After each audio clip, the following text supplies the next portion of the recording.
같이 기도하겠습니다. 참 좋으신 하나님 감사합니다. 오늘도 거룩한 주일을 맞아서 주님께 공예배로 영광 돌리고 이 시간 오후 교리교육으로 모일 수 있게 하시는 은혜 감사드립니다. 지금 저희들이 하나님께 예배드릴 수 있는 것이 오직 예수 그리스도를 통해 우리에게 은혜를 주셨음임을 잊지 않고 예배에 사모하는 마음으로 나오는 자들 될 수 있도록 인도하여 주옵소서. 우리가 하나님께 나아갈 때 내 뜻대로 나가는 것이 아니라 오직 하나님의 방법대로 하나님께서 정하신 대로 예수 그리스도를 통해서 하나님께 나아가고자 하는 저희들이 될 수 있도록 인도하여 주옵소서. 지금 저희들이 지금은 나를 부인하는 삶을 위해서 교리를 배우려고 합니다. 이 시간 함께 하심을 통해서 우리가 세례에 대해서 배울 것인데 이 세례가 어떤 의미인지, 세례가 역사 속에서 어떻게 이루어졌으며 우리 주님께서는 어떻게 행하라고 하셨는지, 그리고 그것이 우리에게 왜 은혜인지를 알고 세례를 행하는 저희들이 될 수 있도록 인도하여 주옵소서. 감사드리며 사랑이 많으신 예수님의 이름으로 기도드렸습니다. 아멘. 지난주에는 세례의 의미를 그리스도와의 연합으로 함께 살펴봤습니다.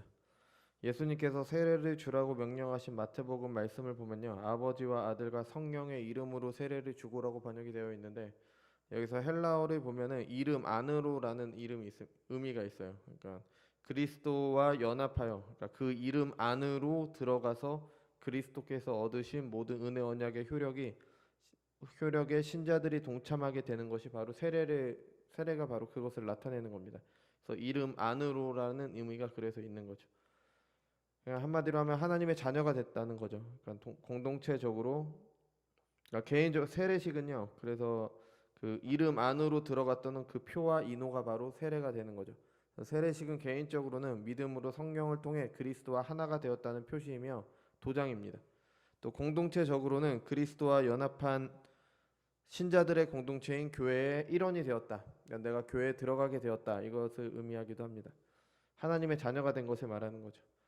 하나님의 자녀가 된 것은 성경에서는 양자라고 이야기를 합니다. 그러니까 사람들이 말하는 친아들, 양아들의 개념으로 성부, 성자와 그리고 성자와 연합한 그리스도의 관계가 어떤 것인지를 알려준 겁니다. 하나님의 친자, 유일하신 아들, 독생자라고 하죠. 하나님과 동일한 본질이신 분은 성자 한 분밖에 안 계십니다. 그러니까 믿음으로 그리스도와 연합한 성도들은 하나님과 동일한 본질이 되는 게 아니라, 그러니까 내가 신이 되는 게 아니라 그리스도께서 우리의 맏형이 되심으로 우리가 하나님의 가정의 입양이 된다. 그렇게 해서 양자다 이렇게 표현을 하게 됩니다.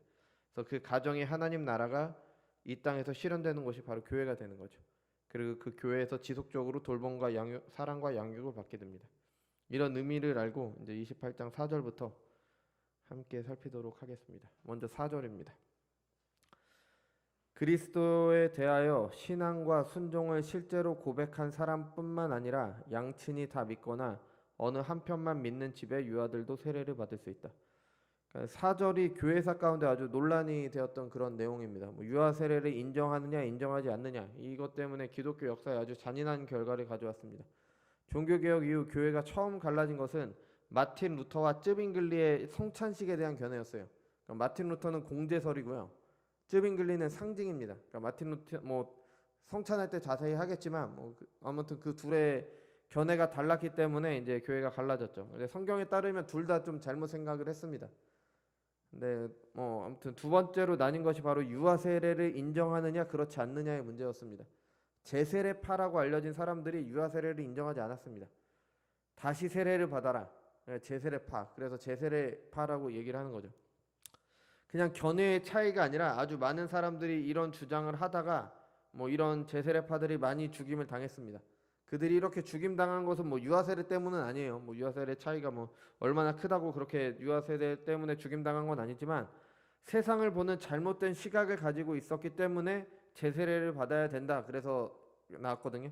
그러니까 그 세상을 보는 잘못된 시각 때문에 많이 죽임을 당했습니다. 정부에 동의하지 않았어요. 그러니까 세상을 지배하는 자는 공중 권세 잡은 자다. 마귀, 사탄이다. 악이 세상을 지배한다. 그래서 악이 지배하는 세상은 모든 것이 악하다. 그래서 정부도 악하다. 그런 정부에서 공무원이 되고 안 되고 군인이 돼서도 안 된다. 제세례파가 나왔던 시기는 유럽이 굉장히 혼란스러웠던 시기예요. 전쟁이 많았죠. 근데 어느 나라에 제세례파가 들어오면은 사람들이 다 그 제세례파에 들어가면은 양심적 병역 거부를 하는 거예요. 그러니까 전쟁을 하지 못하겠죠. 그러니까 또 정부에 반대하잖아요.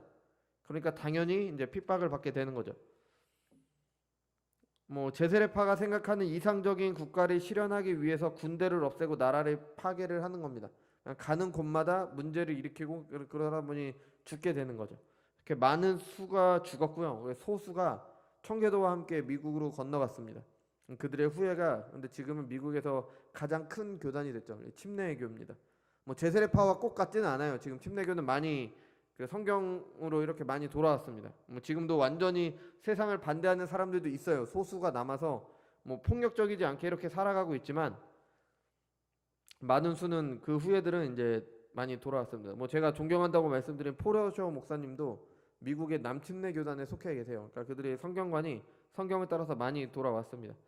성경은 세상을 악하다고 무시하지 않습니다. 성경은 절대 이상주의가 아니에요. 성경은 현실적입니다. 모든 사람들이 죄인이라는 전제에서 시작을 하는 거예요. 가장 현실적인 겁니다. 사람들이 자신의 뜻대로 살면 세상이 좋아질까요? 아니면 좋아지지 않습니다. 법이 없으면 나라가 알아서 뭐 사람들이 다 행복하게 살까요? 그게 아닙니다. 질서가 무너지고 무법천지가 되는 겁니다. 국가는 하나님께서 만드신 세상 속에서 타락한 사람들이 살아갈 때 그들이 계속 유지될 수 있도록 하나님께서 정하신 하나님께서 세상을 다스리시는 방법이에요. 사람들이 이렇게 사회를 이루고 역사를 이루어 가는데 국가가 있어야지 국가를 통해서 질서가 유지되고 안전이 보장이 돼야지 사람들이 그 안에서 살아가게 되는 거죠. 그게 없으면 무법천지가 되니까 하나님께서 국가를 통해서 이제 세상 역사를 이끌어 가시는 겁니다. 이 세상은 물론 일시적으로 공중권세 잡은 자가 세상의 그 권세를 잡고 있는 건 사실이에요. 하지만 그 모두가 하나님의 섭리 아래 있습니다. 국가를 세운 게 사탄이 아니라 하나님께서 자신의 권위를 자신이 주고자 하는 사람에게 주어서 국가를 세우신 겁니다. 이 세상 정부도 그러니까 따라야 되는 거죠. 하나님께서 세우신 거기 때문에. 그러니까 마냥 악한 게 아닙니다. 물론 악한 면도 있어요. 사람이 만든 거기 때문에 하나님께 대적하는 면도 있지만 따라야 되는 거죠. 그죠? 신자들도 그런 나라와 사회 속에서 삽니다. 대신 그보다 더 상위인 하나님 나라, 그 나라의 법인 하나님의 법을 따라 사는 겁니다. 세상이 일시적으로 공중 권세 잡은 사탄이 다스리고 있는 것은 맞지만 결국 하나님의 섭리 속에서 이루어지고 있는 겁니다. 그러니까 제세례파는 이거를 인정하지 않은 거예요.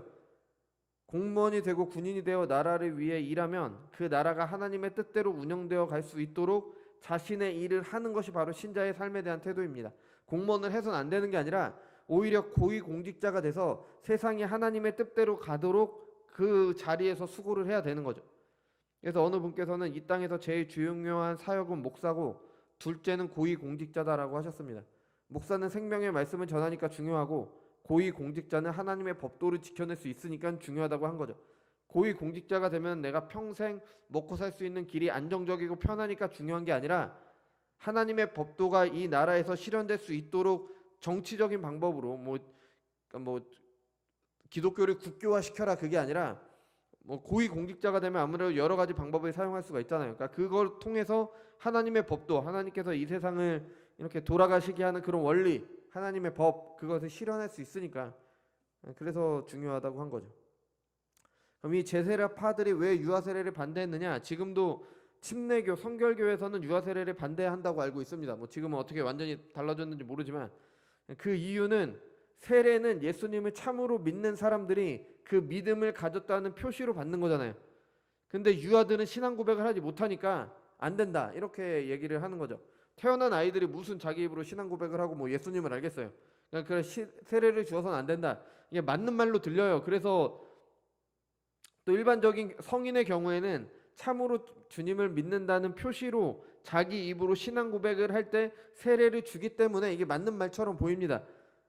근데 이거는 성경을 제대로 안 본 거예요. 그러니까 한 사람이 구원을 받을 때 복음을 듣고 이해하고 믿어서 구원받게 되죠. 그게 일반적인 과정이잖아요. 근데 복음을 듣고 이해하고 믿었다는 게 내가 구원받은 근거가 되지 않습니다. 내가 구원받은 유일한 근거는 하나님의 은혜입니다. 그 은혜가 내 삶 가운데 복음을 듣고 믿는 것으로 드러나는 거지 내가 복음을 듣고 믿어서 구원받은 게 아니라는 거예요. 이게 차이가 있는 겁니다. 그러니까 우리가 유아 세례를 주는 이유는 그 아이가 복음을 듣고 이해하고 믿어서 유아 세례를 주는 게 아니라 하나님의 은혜 언약 안에 이 아이가 있을 거다라는 생각으로 그 아이에게 유아 세례를 주는 겁니다. 물론 하나님의 택하심과 은혜 언약의 효력이 복음을 듣고 믿는 것으로 나타나요. 일반적인 경우에는 이게 필수적이에요. 하지만 궁극적으로 하나님의 선택과 은혜 언약 때문에 우리가 구원받는 겁니다. 그러니까 그 언약 안에 있다는 표시로 유아에게 세례를 줄 수가 있는 겁니다. 제가 자꾸 일반적인 경우라고 말씀드리는 이유는 보통은 다 복음을 듣고 믿을 때 구원을 받습니다. 그게 우리가 하나님께서 우리를 택하시고 우리가 은혜 언약 안에 있다는 게 드러나게 되는 거죠. 근데 아닌 경우도 있어요.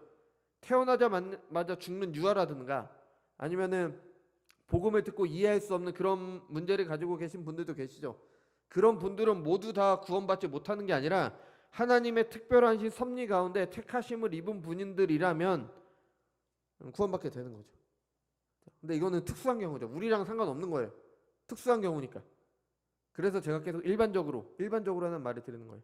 충분히 복음을 듣고 이해할 수 있는 능력이 있는데도 이런 과정 없이 어떤 특별한 섭리로 구원받았다고 말하는 건 잘못된 겁니다. 제가 계속 일반적인 경우라고 말씀드리는 게 바로 그건 거죠. 이런 성경의 원리는 할례에서 발견할 수 있습니다. 창세기 15장에서 아브라함이 하나님을 믿을 때 그것을 그의 의로 여겨주셨습니다. 창세기 15장 6절입니다. 아브라함이 여호와를 믿으니 여호와께서 이를 그의 의로 여기시고, 이것에 대한 표시로 할례를 받을 것을 말씀하셨죠. 창세기 17장 10절에서 11절. 너희 중 남자는 다 할례를 받으라. 이것이 나와 너희와 너희 후손 사이에 지킬 내 언약이라. 너희는 포피를 베어라. 이것이 나와 너희 사이의 언약의 표징이니라.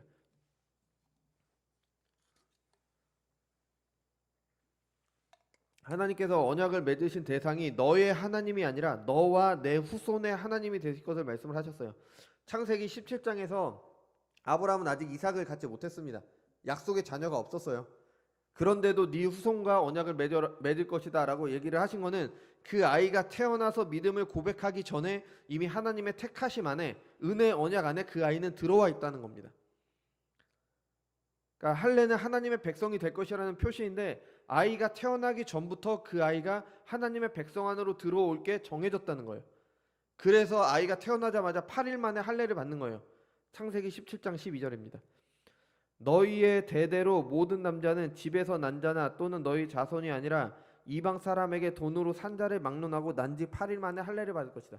그러니까 태어난 지 8일 만에 할례를 베풀라고 하신 게 아이가 어떻게 그 8일 되는 아이가 어떻게 하나님을 믿겠어요? 안 나오죠.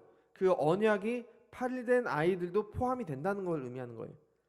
난 지 8일 된 아이들이 뭐 언약이 뭔지 알 리가 없지만 할례를 받았습니다.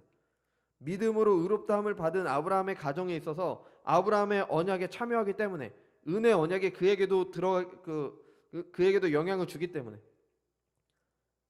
할례를 떠나서 믿음이 그 사람의 의였어요. 그러니까 세례와 할례는 형식상의 차이는 있지만 의미는 같습니다.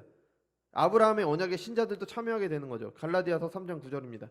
그러므로 믿음으로 말미암는 자는 믿음이 있는 아브라함과 함께 복을 받느니라. 그러니까 믿는 사람은 아브라함의 언약에 동참하는 겁니다. 아브라함에게 주셨던 그 언약이 믿는 자들에게 주는 거예요. 구약 아브라함에게 하신 언약도 은혜 언약이었고요. 그 언약이 예수님을 통해 성취되면서 신자들도 예수님을 믿는 믿음으로 아브라함에게 주셨던 은혜 언약에 참여하게 됩니다. 물론 그게 예수님께서 새 언약이라고 말씀을 하셨지만 그게 은혜 언약이 성취되고 새 언약으로 되는 겁니다. 형식은 다르지만 내용이 같아요. 남지 8일 만에 할례를 베풀라고 하신 것은 그 아이가 믿었기 때문에 베풀라고 하신 게 아닙니다. 마찬가지로 교회에서도 유아 세례를 베푸는 것이 그 아이의 신앙 고백 때문이 아니라 은혜 언약의 공동체 안에 그 아이가 있다는 의미로 유아 세례를 베푸는 겁니다. 신약교회에서 뭐 유아 세례를 직접 베풀었다는 말은 나오지 않지만 이를 암시하는 내용을 발견할 수 있어요. 사도행전 10장에 베드로는 이방인이었던 고넬료의 집에 가서 복음을 전하죠. 이방인에게도 은혜 언약이 허락되는 것이 성령께서 임하심으로 그게 증명이 됩니다. 그때 베드로는 고넬료 집 사람들에게 세례를 베풀었어요. 온 가족에게 세례를 베풀었는데 아이만 빠졌다라고 생각하기가 어려운 거죠. 당연히 아이도 받았겠죠. 왜냐하면 온 집이면은 그 집의 후손들도 다 포함이 되는 거잖아요. 당연히 아이도 받았겠죠. 사도행전 16장에 두디아라는 여인이 나와요. 하나님께서 그의 마음을 여셨을 때 바울이 전한 복음을 듣고 믿었습니다. 그리고 그와 그 집이 다 세례를 받았다. 같은 장에 회심한 빌립도 같은 장에서 회심한 빌립보에 있는 간수가 나오죠. 바울이 감옥에 갇혔을 때 회심하게 됩니다. 사도행전 16장 33절입니다. 그 밤 그 시간에 간수가 그들을 데려다가 그 맞은 자리를 씻어주고 자기와 온 가족이 다 세례를 받은. 그러니까 이 둘 모두 온 집이 세례를 받았습니다. 온 집이. 그러니까 아이만 빠졌다고 생각하는 것보다 아이들도 받았다고 보는 게 합리적이죠. 온 집이라는 표현은 집안 전체 후손들도 포함이 되니까 뭐 당연히 아이들도 받았겠죠. 그래서 어떤 사람들은 뭐 그래도 이렇게 말을 해도 어떤 사람들은 유아에게 세례를 베풀었다는 직접적인 증거가 없지 않냐, 성경이 직접 말하지 않냐, 이런 생각들이 좀 잘못된 생각이에요. 이럴 수도 있는데 이런 논리라면 여자들이 성찬에 참여했다는 기록이 없어요. 그러니까 여자들이 성찬에 참여할 수 없는 거죠. 이게 결국 모순이 되는 겁니다. 모든 아이들은 죄 중에 태어납니다. 죄사함의 은혜는, 거듭나게 하는 은혜는 커서만 필요한 게 아니라 어릴 때도 필요한 거예요. 그리고 그 중생은 사람이 의식하지 못할 때 일어나게 됩니다. 내가 알지 못할 때는 내가 거듭나는 거예요. 나는 몇 날 며칠 몇 시에 거듭났다, 뭐 이런 사람들 있죠. 근데 대부분의 경우는 없습니다. 나도 모르게 내가 어느샌가 거듭나 있는 거예요. 그게 어떻게 알아요? 내가 내 삶에서 하나님의 뜻대로 사는 삶으로 그 열매는 드러나지만 내가 언제 거듭났는지는 알지 못하는 거예요. 그 요한복음 3장에서 예수님이 말씀하셨잖아요. 바람이 임의로 불매 바람이 어디서 와서 어디로 가는지는 알 수 없지만 바람이 분다는 건 느낄 수 있는 것처럼 내가 언제 거듭났는지는 알 수 없지만 거듭남의 열매로 내가 거듭났다는 건 확인할 수가 있는 거죠. 중생은 이렇게 베풀어지기 때문에 아이가 제대로 반응할 수 없어도 그 언약 안에 있다는 의미로 세례를 받는 겁니다. 고린도전서 7장 14절입니다. 믿지 아니하는 남편이 아내로 말미암아 거룩하게 되고 믿지 아니하는 아내가 남편으로 말미암아 거룩하게 되나니 그렇지 아니하면 너희 자녀도 깨끗하지 못하니라. 그러나 이제 거룩하니라. 그러니까 이 말씀은 부부 중에 한쪽은 믿고 한쪽은 믿지 않는 가정에 대한 말씀이에요. 믿지 않는 배우자가 믿는 배우자를 통해 거룩하게 되고 자녀들도 거룩하게 됩니다. 이게 한쪽 배우자만 믿으면 알아서 뭐 이 사람도 구원받는다, 그런 의미가 아닙니다. 신앙은 공동체적인 성격이 있습니다. 우리가 다 알지만, 우리 겪어봤지만, 아닌 경우도 있지만 한쪽 배우자가 믿으면 그 가정 전체에 신앙이 전달이 됩니다. 이런 공동체성 때문에 한쪽 배우자만 믿어도 그 가정이 은혜 언약의 공동체 안에 있다라고 보는 거예요. 그래서 뭐 부부가 있는데 한쪽만 믿어서 한쪽만 교회에 나와도 그 남편을 교회에서는 외인으로 취급하지 않습니다. 같은 교회 안에 있다라고 생각을 하는 거예요. 물론 신앙 고백은 개인이 해야 됩니다. 신앙은, 하나님을 믿는 것은 하나님과 개인적인 관계예요. 하지만 신앙이 전달될 거라는 전제로 같은 공동체 안에 있다라고 보는 겁니다. 그래서 그 거룩함이 자녀들에게도 전달이 되는 거죠. 이런 공동체성 때문에 유아 세례를 베푸는 겁니다. 둘 중에 한쪽 배우자만 믿어도. 그렇지만 유아 세례와 성인 세례에는 다른 점이 있죠. 성인인 세례를 받았을 때 세례 받은 사람에게 하나님께 순종하는 삶이 요구가 되는 거예요. 어떤 사람이 세례를 받았다? 그럼 나는 그리스도 안에 있다, 그리스도와 연합했다, 은혜 언약 안에 있다. 따라서 그 사람이 하나님께 순종하는 삶이 요구가 되는 겁니다. 하지만 유아 세례는 그 아이의 부모와 그 아이가 속한 교회 공동체의 반응이 요구가 됩니다. 은혜 언약 안에 있는 이 아이를 말씀으로 양육해서 언약을 이어갈 하나님의 자녀로 키워야 한다는 책임이 교회와 부모에게 있게 되는 거예요. 물론 유아 세례를 받았다고 구원받는 건 아닙니다. 은혜 언약 공동체 안에서 자란다고 해도 다 택하심을 받은 자들이 아니에요. 아브라함의 아들인 이삭과 이스마엘은 모두 할례를 받았습니다. 근데 이삭만 언약의 자손이었죠. 이삭의 아들들인 에서와 야곱도 뭐 당연히 할례를 받았겠죠. 하지만 야곱만 언약의 자손이었어요. 유아 세례는 이 아이가 은혜 언약의 공동체 안에서 태어났으며 언약의 자녀로 부모와 교회가 잘 양육하겠다라는 표시로 유아 세례를 받는 겁니다. 실제 아이가 자기 입으로 신앙 고백을 할 수 있을 때까지, 뭐 입교나 학습이라고 하죠. 그때까지 아이를 신앙 안에서 잘 양육하겠다라는 의미로 유아 세례를 베푸는 거죠. 복음을 이해하지 못하는 아이들에게 신앙을 가르치지 못하는 것이 아닙니다. 아이들은 어렸을 때부터 부모에게서 거룩한 영향을 받게 됩니다. 아이가 이성적으로 깨달을 수 없다고 해도 부모의 거룩한 영향이 아이에게도 전달이 되는 거예요. 그래서 말씀드린 신앙의 공동체적인 성격이 이런 겁니다. 아이들이 부모와 함께 예배를 드리면 예배드릴 당시에 애들이 너무 어렸을 때는 당장 뭔지도 모르고 막 이렇게 뛰어다니고 그럴 수도 있습니다. 근데 그 예배에 참여함으로 거룩한 영향을 받게 되는 겁니다. 그래서 예배에서 부서별로 따로 예배 드리는 것도 좋지만 그보다는 가족 전체가 같이 예배를 드리는 게 가장 좋은 겁니다. 모든 가족이 함께 예배를 드리고 예배 후에 부서별로 모임을 갖는 게 더 바람직합니다. 그래서 그렇게 되는 게 좋습니다. 그리고 또 예배를 드릴 때도 지금은 코로나 때문에 어쩔 수 없지만 가족끼리 같이 하는 게 참 좋은 모습인 것 같습니다. 다음 5절입니다. 유아세례에 대해서는 충분히 말씀드렸고요. 이제 5절. 이 의식을 모독하거나 무시하는 것은 커다란 죄가 된다. 그렇지만 세례를 안 받았다고 해서 그 사람이 중생할 수 없다거나 구원을 못 받는다든가 또는 세례를 받는 사람은 모두 의심할 여지 없이 중생했다고 할 수 있을 만큼 세례 의식에 은혜와 구원이 불가분하게 속해 있는 것이 아니다. 그러니까 한마디로 그겁니다. 세례 안 받았다고 구원 못 받는 것도 아니고 세례 받았다고 구원 받은 것도 아닙니다. 세례는 내가 믿음으로 은혜 언약 안에 있다라는 표시라는 겁니다. 그 표시에 내가 실제로 믿음이 없다면 아무런 의미가 없는 거예요. 하지만 내가 믿음으로 세례에 참여하면 하나님께서 주시는 실질적인 은혜를 영적으로 받게 되는 겁니다. 그러니까 세례가 구원의 필수 조건은 아닌 거죠. 하나님께서 택하신 자들이 믿음으로 구원받게 되는 겁니다. 내 구원받았다라는 표로 세례를 받는 것이고 은혜 언약 공동체 안에 있다는 의미로 세례를 받지만 그렇다고 세례가 아무런 의미가 없다 그렇게 해서 무시하는 것은 죄입니다. 예수님께서 정하신 거기 때문에 받을 수 있는 상황에도 안 받는 것은 그건 죄인 거예요. 성례는 예배의 한 순서로 행해지기 때문에 성례를 무시하는 것은 성례를 제정하신 예수님뿐 아니라 예배를 받으시는 삼위 하나님을 무시하는 게 됩니다. 물론 세례를 받지 못하는 경우도 있죠. 그런 경우는 어쩔 수 없는 겁니다. 세례를 받지 못한다고 구원받지 못하는 거 아니에요. 하지만 주님께서 행하라고 하신 것을 무시하면 안 되는 거죠. 물론 평생 예수님 믿지 않다가 죽기 직전에 병원에서 세례 받았다고 구원받는 것도 아니에요. 물론 병원에서 예수님을 참으로 믿게 된다면 구원받겠지만 그냥 세례만 딱 받는다고 구원받는 게 아닙니다. 이게 카톨릭에서 하는 거예요. 그래서 그 사람들에게는 병원에 가는 게 그렇게 중요한 겁니다. 세례를 줘야 되기 때문에 영세라고 하죠. 받아야 되기 때문에.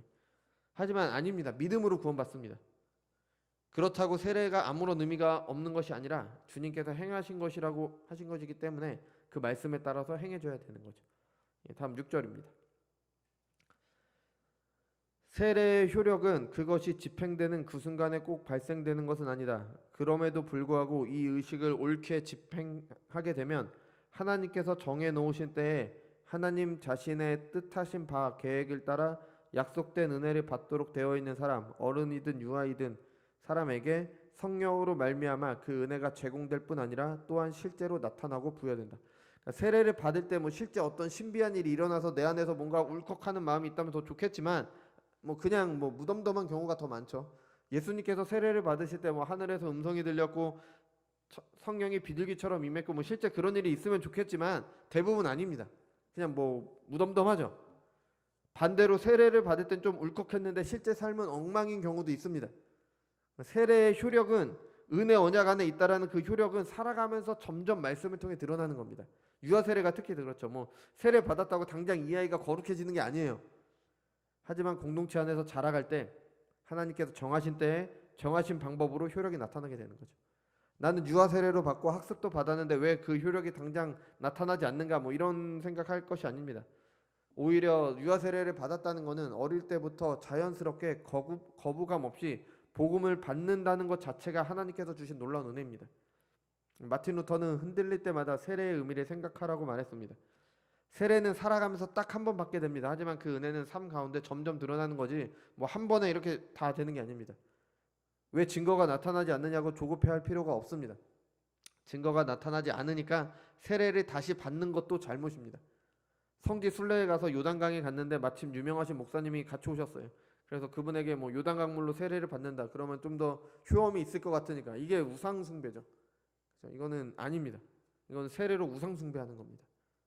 말씀의 사역자에게 성부와 성자와 성령의 이름으로 세례를 받는다면 모든 세례가 다 똑같습니다. 7절입니다. 세례 의식은 어떠한 사람에게든지 오직 한 번만 베풀어져야 하는 것이다.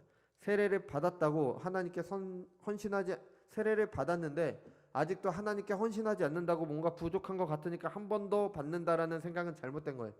세례의 효력이 당장 드러나지 않습니다. 점점 이렇게 드러나게 되는 거죠. 우리는 이제 2주 동안 세례에 대해서 살폈습니다. 마틴 루터는 세례를 그리스도인의 삶과 죽음 가운데 있는 최대의 위안이라고 했습니다.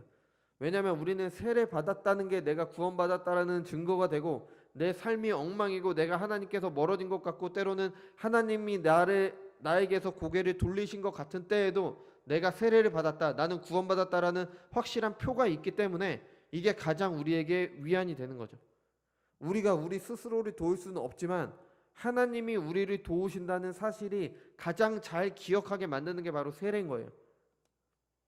신앙생활이 어렵고 힘들어 때로 죄로 가득 차서 하나님의 자녀라는 생각이 안 들 때, 온통 주변에는 세상만 있고 좁은 길로 가려는 나를 막는 사람들로 가득한 것으로 보일 때 세례를 생각하는 것은 대단한 위안이 됩니다.